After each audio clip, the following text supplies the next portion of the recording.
দেখুন, ওদের দলে কোন কর্মী কোন নেতাকে ভবিষ্যৎ মনে করবে তাতে তো আমাদের কিছু যায় আসে না।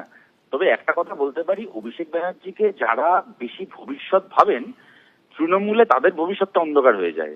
এর আগে আমরা দেখেছি যে ভাইপোকে নিয়ে বেশি লেখালেখি যারা যারা করেছিল, পিসি তাদের সবাইকে দল থেকে ছেড়ে দিয়েছেন।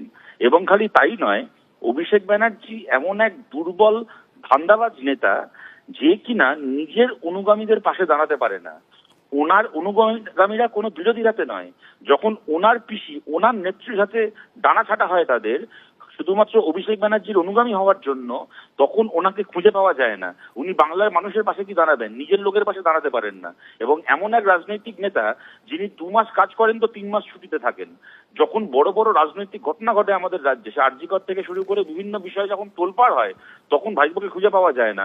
মাঝে মধ্যে কোত্থেকে বসন্তের কোকিলের মতো আসে, দুদিন একটুখানি মিটিং ফিটিং করে, আপনারাও তাই নিয়ে খবর করেন, তারপর কোথায় চলে যায়, বিদেশ চলে যায় না এই দেশেই কোথাও লুকিয়ে থাকে, কেউ খবর পায় না। তো এই ধরনের কি বলবো পরিযায়ীদেরকে নিয়ে বেশি নাচলে তাদের কপালে শনি নাচছে, আমরা আগেও দেখেছি, আবার হয়তো বেশ। সেটাই দেখব।